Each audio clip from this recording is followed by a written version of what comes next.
어떻게 보면 굉장히 중요한 부분들이죠. 근데 이 영적인 분위기는요, 이렇게 이제 갑자기 이렇게 만들어진 것은 절대 아니죠. 영적인 분위기라는 건요. 이게 영적인 분위기가요, 보이지 않게 깊이 내 안에 각인된 것을 통해서요, 만들어지기 시작하는 겁니다. 그러니까 무엇이 각인됐느냐에 따라서 그 분위기가 조금씩 바뀌기 시작하는 거예요. 거기에요, 뿌리를 내려요. 이제 여기 시간이 걸리겠죠. 뿌리 내리는 건요, 보이지 않아요. 나무가 이제 땅에다 심으면 그게 뿌리를 깊이 뿌리 내릴 때까지 시간이 굉장히 걸리잖아요. 이제 요게 이제 무엇이 되어지면 체질이 되는 겁니다. 딱 체질을 바꿔버리는 거예요. 요게 되어지는 상황 속에서 무엇이 나오면 영적인 분위기가 싹 나오는 거예요. 갑자기 영적인 분위기가요, 이렇게 만들어지는 게 절대 아닙니다. 제가 이제 이렇게 신문을 보고 뉴스를 보거나 여러 가지를 보잖아요. 우리나라에 이제 황사가 굉장히 심했잖아요. 그랬던 여러 가지 또 황사가 지금도 심하고요. 근데 이제 우리나라에서 이렇게 진단을 해보면서 몽골에 그 사막화가 되어져 가지고 그게 이제 모래바람들이 이제 우리나라로 많이 넘어오는 거예요. 우리나라 몇 사람 이제 우리나라에서요, 이제 우리나라의 몇 사람들이 가가지고요, 그 몽골 사막화 되어진 곳에다가 무엇을 하냐면 나무를 심기 시작하는 거예요. 그럼 몽골 사람들이 뭐라 그랬어요? 사막에다 나무를 심어요. 어떻게 될까요? 예? 아, 그거 못하라 심냐? 죽을 건데. 아니, 물도 없고 거기가 마른 땅인데, 그리고 또 완전히 모래밭인데 거기서 무슨 그 나무가 살겠어. 근데요, 우리나라 사람들이요, 가가지고요, 그 흙을 파고 거기다가 나무를 심고 계속 멀리서부터 물을 가져가지고 물을 길러가지고 계속 물을 주기 시작하는 거예요. 한 그루, 두 그루, 세 그루 쭉 심는 거예요. 이제 몽골 땅에 있는 사람들이 바보 같다, 저거는 정말로 도저히 이해가 안 된다. 그런데요, 제가 아까 이야기를 했죠. 이게요, 하나씩 세워지기 시작하는데, 그런데요, 이제 우리나라에서 많은 사람들이 가가지고 계속 심기 시작하는 거예요. 이유를 모르죠. 왜 심는지를. 그 이유를 모르는 겁니다. 근데 또 물을 주고 또 죽으면 또 거기다 나무를 심어가지고 또 주고. 그런데요, 거기에 나무가요, 뿌리를 내리기 시작해요. 깊이 뿌리 내리는데, 이게 이제 나무가 깊이 뿌리 내리면서 이게 조금씩 자라기 시작하는 거예요. 하나씩 자라는데 그 몽골에 그 광야 같은 사막화되어져 있던 그곳이 초원으로 바뀌기 시작하는. 어떻게 될까요? 몽골 사람들이요, 너나 할 것 없이 다 와가지고요, 다 나무를 심는 거예요. 그 주변이 뭐가 될까요? 사막화가 되어졌던 그 땅이 초원이 되어버리는 겁니다. 그래서 이제 그 원인을 찾아본 거예요. 왜 여기가 사막화가 되어졌는가? 근데 몽골은요, 유목민이 이래가지고 이제 양이나 이런 것들이 이제 풀을 뜯어먹잖아요. 풀을 뜯어먹고 관리가 안 되잖아요. 그러니까 풀은 뜯어먹고 이거는 다 뜯어먹고 나무도 베어버리는데, 이게 관리가 안 되니까요, 다 어떻게 되면은 이게 사막화가 돼버리는 거죠. 그래서 유목민들에게 그 유목 생활을 접게 하고, 그래서 이제 농사일을 가르치고, 그래서 그 지역을 싹 바꾸는 겁니다. 그런데요, 요게 바뀌어지니까 그 나라 전체가 이렇게 바뀌어지죠. 어떻게 될까요?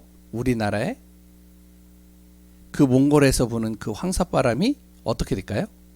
줄어들겠죠. 분위기가 바뀌겠죠. 일반적인 상식을 제가 예를 드는 겁니다. 보이지 않는 영적인 분위기는 그래서 굉장히 중요한 거예요. 당장에는요, 이렇게 드러나 보이지 않아요. 당장에는요, 이런다고 뭐 바뀔까? 그냥 예배 드리는데 이게 바뀔까? 나 혼자 집에서 예배 드리는데 분위기가 바뀔까? 우리는 이렇게 생각할 수 있잖아요. 근데 천만에 그렇지가 않습니다. 혼자서 예배를 계속 드리고 하는데 어떤 일이 생기느냐? 그게 깊이 뿌리 내리면서 체질이 되다 보니까 자연 속으로 내가 되니까요. 주위 분위기가 싹 바뀌어버리는 거예요. 흑암이 꺾이는 겁니다. 오늘 그 내용을 간단하게 좀 같이 나누고 구원의 길을 같이 보도록 하겠습니다. 잘 보세요. 오늘 본문입니다. 민수기 13장부터 좀 볼게요. 민수기 13장 17절에서 20절입니다.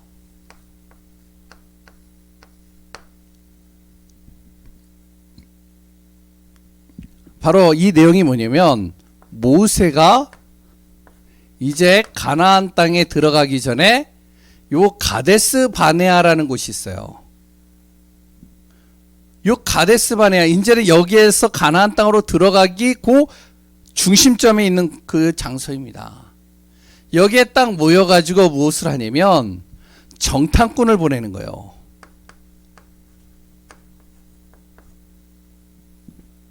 정탐꾼을 보내면서 뭐라 그러면 오늘 이제 본문의 내용을 먼저 설명을 하는 겁니다. 정탐꾼을 보내면서 거기에서 그런 얘기를 합니다. 뭐라 그러냐면은 너희들은 가서 12명의 정탐꾼이죠. 각 지파별로 한 명씩 뽑아내세요.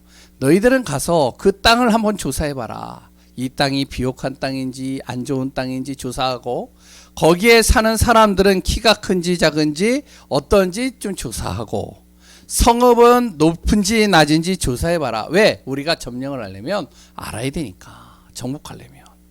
그래서 이제 가서 조사해가지고 와라. 그래서 이들이 조사를 합니다. 며칠 걸렸느냐? 40일 걸렸어요. 다 이제는 12명이 뿔뿔이 흩어져서 조사를 싹 하고 나서 이제 와서 보고를 하는 겁니다. 13장 26절에서 몇 절까지죠? 30절까지 이들이 보고를 하기 시작합니다. 처음에는 괜찮았어요. 모세가 이야기한 대로 그 땅은 어떤 곳이고 그 사람들은 정말로 네피림의 자손같이 거인이고 굉장히 키가 큽니다. 그래 또한 거기에 있는 여러 가지 과실들을 갖고 와서 여기에 이렇게 이제 과실들이 잘 열립니다. 땅이 비옥하다는 것이죠. 그래서 성읍은 높습니다. 이런 얘기를 잘 했어요. 그런데 보고는 잘했는데 모세가 보고하라고 한 얘기가 아닌 다른 얘기를 하기 시작하는 겁니다. 이들이요. 무슨 얘기를 하기 시작하느냐? 31절부터 이제 이야기가 시작되는 거예요. 10명의 정탐꾼이 뭐라 그러면 우리는 저들을 이길 수 없습니다. 이제 이렇게 시작하는 겁니다. 절대 우리는 이길 수 없어요. 왜? 그들은 우리보다 강합니다. 어떻게 되어지냐? 33절 계속 읽어보니까 우리는 저들에게 볼 때는 메뚜기 같이 보입니다. 그래서 우리는 절대 이길 수 없어요. 어떤 일이 일어나죠? 14장 오늘 읽었던 민수기 14장 1절에서 3절 이제 백성들의 분위기가 싹 바뀌어 버리는 겁니다. 요 당시에 이제 10명의 정탐꾼만이 아니고 이제 여기에 갈렙이라는 이 사람이 보고를 하는데 보고를요 모세가 이야기한 대로 그대로 보고를 했어요. 그런데 이제 이 10명의 정탐꾼은 거기다 뭘 덧붙였느냐? 불신앙을 덧붙여서 얘기를 하는 거예요. 우리는 절대 할 수 없어요. 우리는 불가능해요. 우리 교회는 절대로요 일천제자 만들 수 없어요. 우리 교회는요 이 지역 복음을 할 수 없어요. 우리 교회는요 이 지역의 대표적인 교회 될 수 없어요. 우리 교회를 보세요. 아니 주위에 있는 큰 교회들도 많은데 거기에 우리 교회가요? 에이 안 돼요. 이 이스라엘 정탐꾼들이 이렇게 했다니까요. 그러니까 백성들의 분위기가 싹 바뀌었죠. 그러니까 어떻게 해요? 계속 불신앙을 하는 겁니다. 이제 곳곳에서요. 우리 차라리 애굽으로 돌아가자. 아니 왜 우리가 거길 가가지고 그들과 싸워서 그들의 칼에 우리가 죽고 우리 처자식이 죽어야 되느냐? 이유가 없지 않냐? 우리가 가면 되잖아. 다시 애굽으로 돌아가야지. 그래서요 불신앙이 계속 들어오기 시작하는 겁니다. 이게 이제 오늘 본문의 내용이에요. 이 내용을 가지고 오늘 같이 좀 말씀을 나누려고 합니다. 그 이전에 우리가 좀 알아야 될 부분이 있어요. 첫 번째로 이 얘기는 이제 좀 나중에 하고요. 이스라엘 사람들에게 이런 영적인 분위기가 바뀐 이유, 영적인 이들 안에 무엇이 생겼냐면 병이 딱 생긴 겁니다. 영적인 병이 걸려버린 거예요. 잘 보세요. 이스라엘이 애굽에 외곽이 되어졌죠. 창세기 41장 38절에 요셉이 하나님의 언약을 잡고 하나님과 임마누엘 속에서 이 바로의 악몽을 어떻게 보면 해석해 버립니다. 그러니까 바로가 뭐라고 하면 이 요셉을 보면서요, 너같이 하나님의 영에 감동된 사람을 내가 처음 봤다. 완전히 복음화되어져 있는 요셉에 대해서 나옵니다. 그리고선요, 요셉을 통해서요, 어떻게 되면은 온 나라와 주변의 모든 나라들이 다 살기 시작하는 거예요. 살아나는 거죠. 복음 가진 한 사람이요, 분위기를 싹 바꿔버린다니까요. 그러고 이제 이스라엘에 있었던 지금 가뭄으로 해서 고통당하고 있는 자신의 가족들을 불러옵니다. 불러와가지고요, 자기 아버지 야곱을 누구에게요? 바로 왕에게 딱 소개를 하는데 어떤 일이 일어나냐? 이런 일이 일어납니다. 창세기 47장 7절에 보면 어떻게 하냐면 이 야곱이요, 바로왕에게 가가지고 소개할 때 그 바로왕에게 가가지고 머리 얹고 축복을 해버리는 거예요. 완전히 기도하는 것이죠. 하나님의 그 축복을 쏟아붓는 겁니다.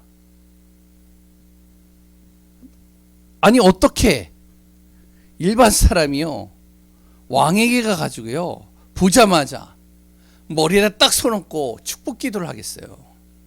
그것도 하나님의 이 말씀을 가지고 축복을 하는 겁니다. 야곱의 신앙을 알겠죠. 어떻게 보면 이 두 사람을 통해서 하나님께서는요, 이스라엘이라는 이 민족을 애굽으로 옮기기 시작하는 겁니다. 근데 중요한 건요, 이 이후예요. 복음을 가지고요, 참 잘 누렸는데 이들을 통해서 이제 400년이라는 시간을 애굽에서 보내기 시작하는데 뭐가 없었죠?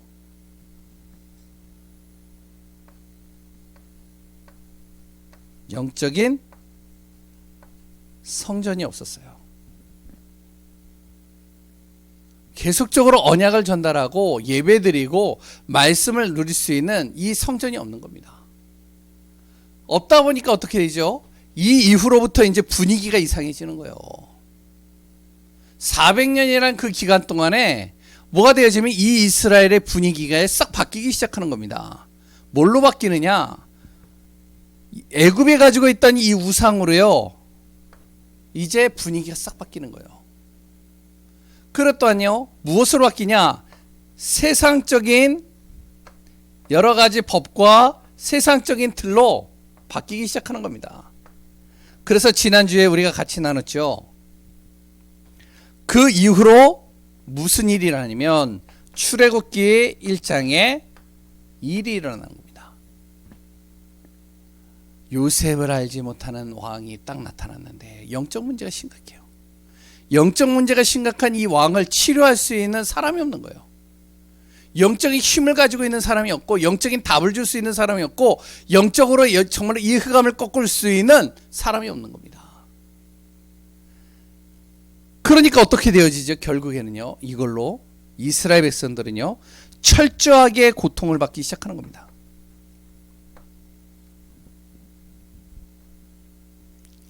이 고통 속에서 하나님께서는 모세라는 인물을 들어서 어떻게 하시죠?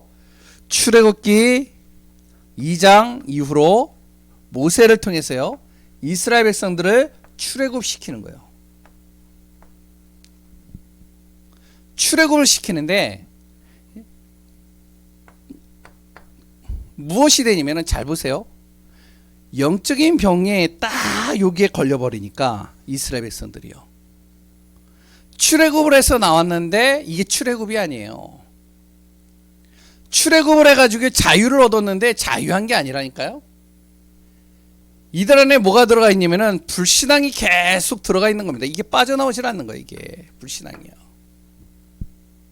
그러니 어떤 일이 일어나죠? 출애굽기 14장에 홍해의 기적을 보고도 어떻게 되어지면은 불신앙을 해요. 홍해 앞에 딱 섰을 때요, 불신앙을 한다니까요. 막 원망불평을 계속 쏟아내는 거죠. 그래 이제 출애굽을 해서 홍해의 기적을 보고 광야로 딱 들어갔는데 어떤 일이 일어나냐, 이들이요. 또 이제 거기서부터 출애굽기 16장에 보면 또 이들의 불신앙을 또 시작하는 겁니다. 무슨 불신앙을 하냐면 먹을 게 없다는 거예요. 그러니까 먹을 게 없으니까 우리를 왜 여기서 굶어 죽게 하냐는 거예요. 하나님이라면 우리에게 먹을 것 줘야 되는 거 아니냐고. 또 그러면서 막 불신앙을 하면, 우리가 애굽으로 돌아갔으면 좋았는데, 애굽에는 가면은 16장에 쭉 읽어보시면 뭐가 애굽에는 우리가 생선도 있고 뭐도 있고 쭉 얘기를 하는 거예요. 이제 민수기 11장에 나오죠. 그러면서 계속 불신앙을 하는 겁니다. 17장에 또 뭐라고 나오냐면은 의식주죠. 물이 없는 거예요. 또 그러니까 물이 없으니까 또 불신앙을 해요.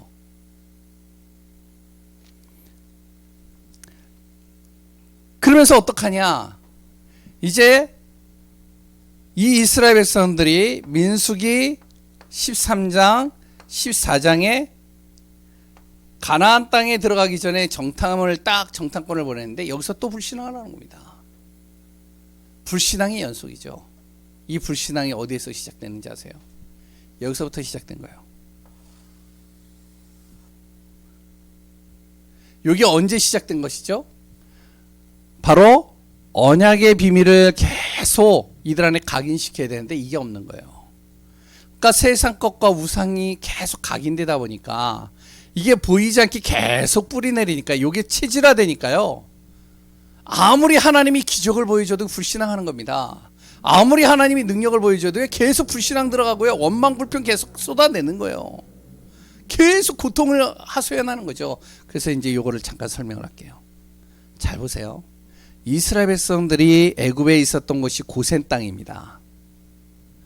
하나님께서는요, 이 고센 땅에서 가나안 땅으로 하나님께서 보내시고자 하는 계획을 가지고요, 모세를 통해서 이제 보내시기 시작하는데, 그런데 이쪽으로 이렇게 갈 수 있는데 여기가요, 어떻게 보면 굉장히 고원지대라서 이 60만 명의 인구가 가기가 힘든 곳이에요.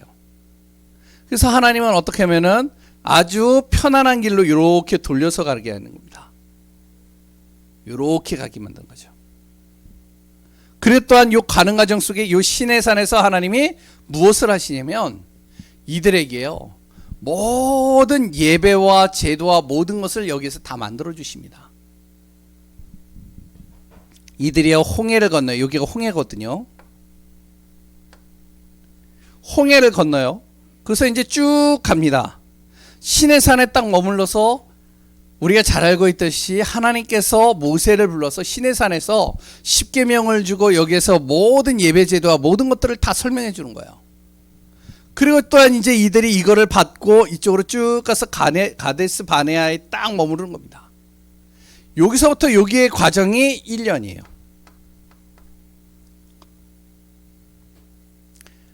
1년 동안 딱 여기에 있다가 이제는 여기에서 바로 가나안 땅으로 들어갈 수 있었거든요. 정탐권을 보내서 이제 정탐을 하고 가나안 땅에 들어가면 되는데 여기서 또 무엇을 하냐? 불신앙을 시작하는 겁니다. 또 이제 여기서부터 문제가 시작되는 거예요. 그 불신앙으로 인해서 어떤 일이 일어나냐? 6번째, 광야 생활을 시작하게 된 겁니다. 여기에서 바로 들어가면 되는데 여기에서 불신앙을 하는데요, 온 백성이 완전히 원망을 하기 시작하는데 하나님께 완전히 원망을 하기 시작하는 거예요. 오늘 본문에 나오잖아요.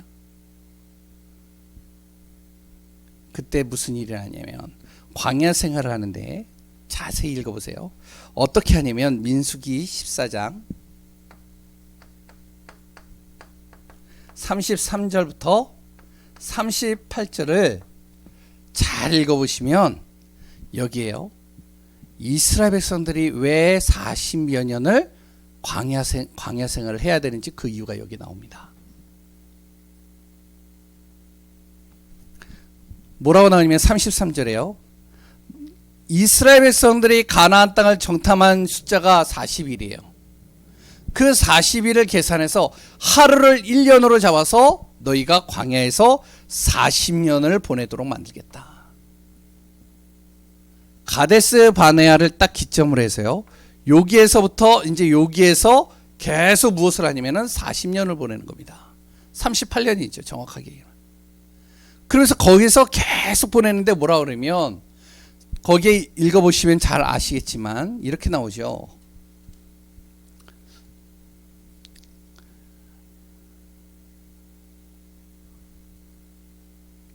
너희 자녀들은 너희 반역한 죄를 지고 너희의 시체가 광야에서 소멸되기까지 40년을 광야에서 방황하는 자가 될 것이다. 광야에서 방황하게 될 것이죠. 너희는 그 땅을 정탐한 날수인 40일의 하루를 1년으로 쳐서 그 40년간 너희의 죄악을 담당할지니 너희는 그제서야 내가 싫어하면 어떻게 되는지 알리라. 하나님을 정확하게 깨닫게 만드는 거죠. 나 여호와가 말하였거니와 보여 나를 거역하는 이 악한 온 회중에게 내가 반드시 이같이 행할 것이다. 그들이 이 광야에서 소멸되어 거기서 죽으리라. 40년 동안 뭘 하시냐면 하나님께서 이 이스라엘 백성들 속에 불신앙한 사람들을요 광야에 딱 머물게 만들어 버리는 겁니다. 이 영적인 병이요. 그래서 무서운 거예요. 그런데 하나님은요 이 40년의 시간표 속에서 무엇을 하냐면 이스라엘에 이걸 바꾸기 시작하는 거예요. 영적인 분위기를 바꾸기 시작하는 겁니다.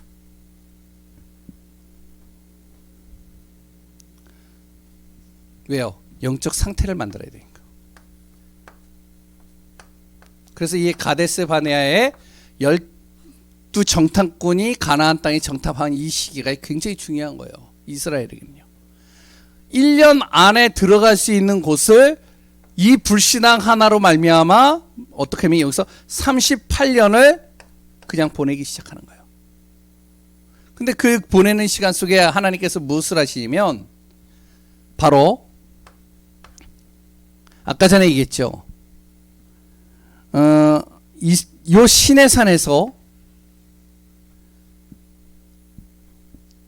하나님께서 이스라엘 백성들에게 바로 출애굽기 20장 31장까지 이스라엘 백성들에게 제도로 만들어 놓은 것을 여기서 완전히요 각인시키고 뿌리내리고 체질화시키는 거예요. 무엇을 했죠? 모세에게요 성막 만들어라. 무슨 말이죠? 예배 중심으로 살아라. 세절기 지켜라. 뭐죠? 바로 하나님께서 우리를 구원하시고 인도하시고 우리의 인생을 책임져 주신다는 사실을 항상 기억해라.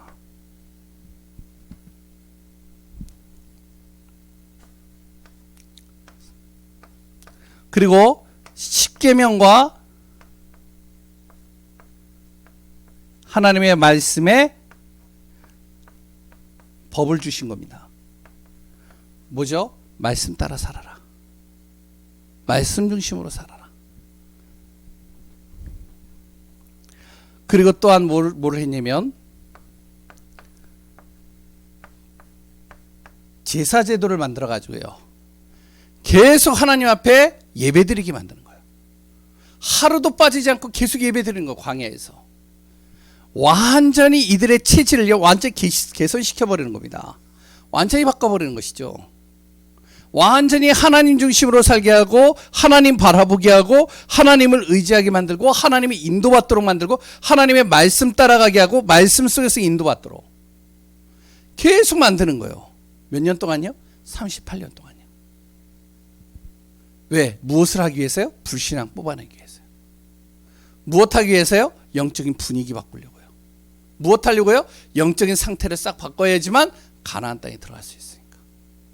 요 38년의 과정을 다 마친 다음에 하나님께서 어떻게 하시냐면 바로 이 가나안 땅으로 다시 보낼 수 있는데 또 불신할 것을 염려해서 하나님이 어떻게 하시면 일로 돌려서 보내시는 겁니다. 그래서 이쪽으로 돌려서 요단강을 건널 필요가 없었는데 요단강을 건너게 만드시는 거예요.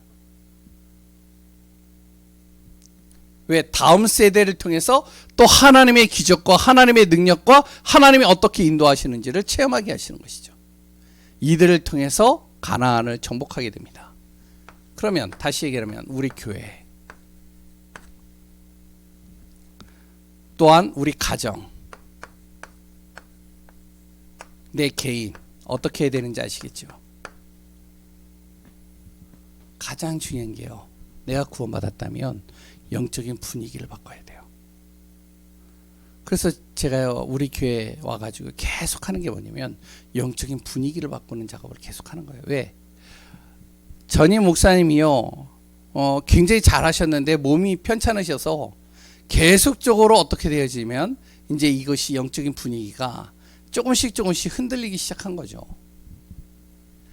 이 영적인 분위기를 싹 바꿔야 되는 겁니다. 우리 교회가요.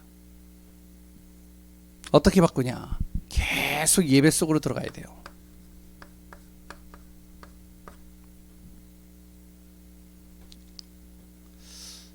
우리 안에 여러 가지 문제가 있다, 갈등이 있다, 힘든 일이 있다. 무엇으로 들어가냐? 예배 속으로 계속 들어가면 됩니다. 이번 주 강단에서도 또 나오겠지만 어떻게 예배 드리냐? 복음적인 예배를 드리는 거예요. 아, 우리 가정에서는 나 혼자밖에 없는데요. 괜찮습니다. 홀로 예배 드리는 거예요. 나는 예배 드릴 수 있는 시간이 없는데요. 상관없습니다. 단 1분만이라도 내가 하나님 앞에 서는 시간을 갖는 겁니다. 이게요 별거 아닌 것 같은데 분위기를 싹 바꿔버려요. 영적인 분위기를 바꾼다니까요.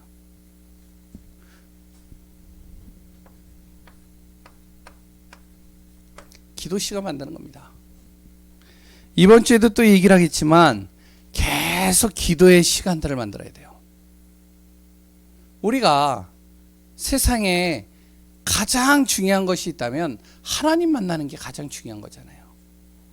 하나님과 소통하는 것이 가장 큰 소통, 가장 중요한 소통이잖아요. 그 소통과 그 만나는 시간이 뭐냐면 기도하는 시간입니다. 잘 보세요. 애굽이라는 나라는 강대국이었습니다.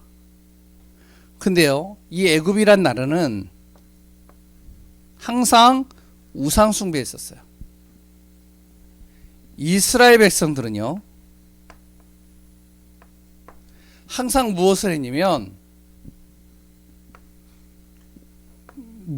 문제만 생기거나 일만 생기면 항상 원망불평이었어요. 그런데요, 모세 한 사람은요, 항상 문제와 사건과 많은 일들을 만날 때마다 무엇을 하냐면 기도 속으로 들어왔습니다. 애굽은 망했어요. 원망한 이스라엘 백성들은 광야에서 다 죽었습니다. 하나님께서 모세를 통해서 출애굽과 모세를 통해서 지금까지도 기념비적인 응답과 축복들을 이뤄 가십니다. 우리 귀한 성도님들 한 분이 진짜로요 복음 찾고 예배 속에서 기도하는 비밀을 누리고 있다면 나은 사람을 통해서 무엇이 되면 가정의 영적 분위기와 교회의 영적 분위기와 모든 하나하나들을 싹 바꿔버리는 하나님의 응답과 축복이 임할 수밖에 없을 것입니다. 그리고 무엇이 되냐? 전도와 선교에 방향 맞추는 거예요.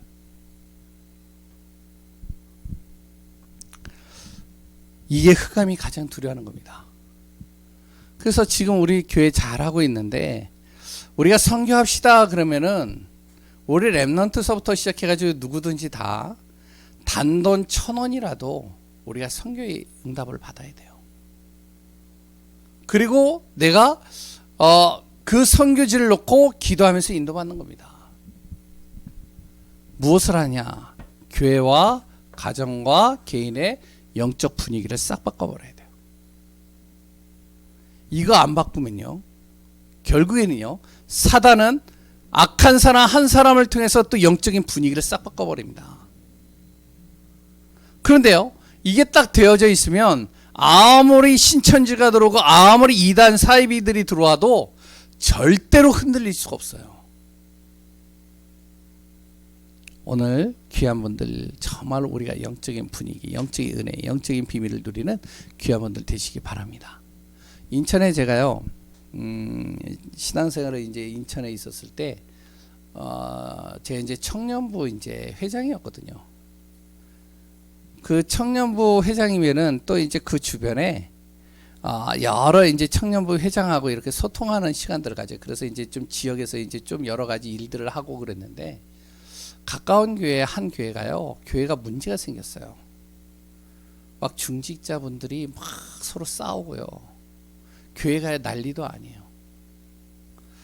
그러니까 이제 교회가 가면은 이게 이제 분위기도 이상하니까 예배도 안 되고 분위기가 이상하잖아요. 그랬다 이제 계속 불신앙하고요. 원망 불평하고요. 그런데 이제 제가 회장이니까, 그때 청년부 회장이니까 이제 청년들하고 이렇게 대화가 되잖아요. 그런데요, 그 교회가 한 6개월 정도 됐나? 분위기가 싹 바뀌어 버렸어요.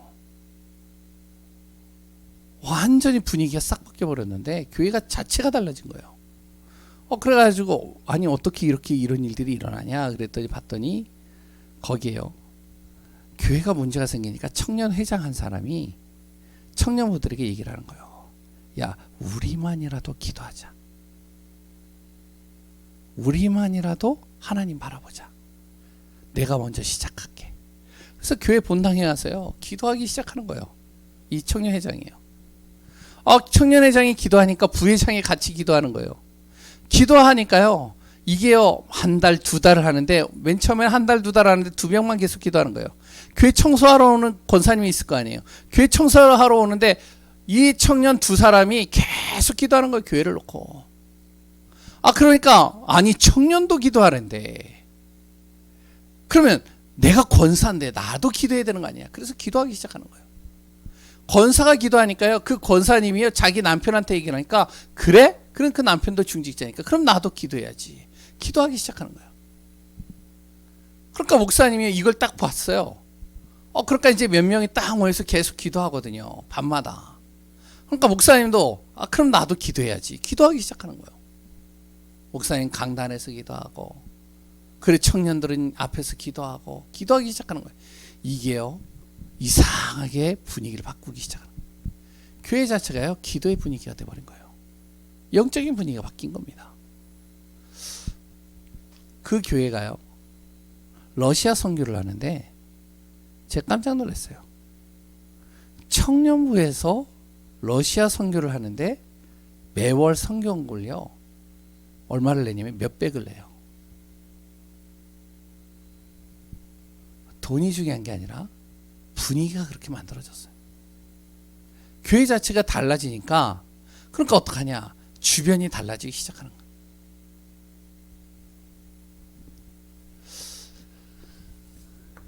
굉장히 중요합니다. 가데스 바네아 이 사건은 바로 이 몇 사람의 불신앙으로 시작된 겁니다. 그런데 그들이요, 항상 이 보이지 않는 배경이 딱 깔려져 있으니까 이들이 그 원망 불평에 싹 올라온 거예요. 결국에는 이걸로 인해서 38년을 할 필요도 없는, 어떻게 하면은 광야에서 40년 생활을 시작하는 겁니다. 우리가 정말로 교회 안에 분위기를 바꾸고, 가정의 분위기를 바꾸고, 현장의 분위기를 바꾸며, 그 안에서 영적으로 갈급하고 영적으로 문제 있고 영적으로 힘든 사람들을 살리고 치유하는 우리 예감교회 되어지기를 소원합니다. 기도하겠습니다. 하나님 감사합니다. 그리스도 안에서 최고의 복을 누릴 응답이 되게 하소서.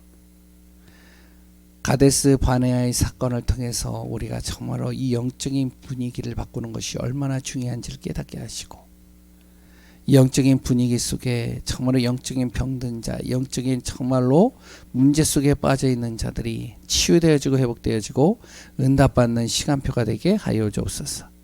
성령으로 세밀하게 인도하시고 역사하실 예수 그리스도의 이름으로 기도합니다. 아멘.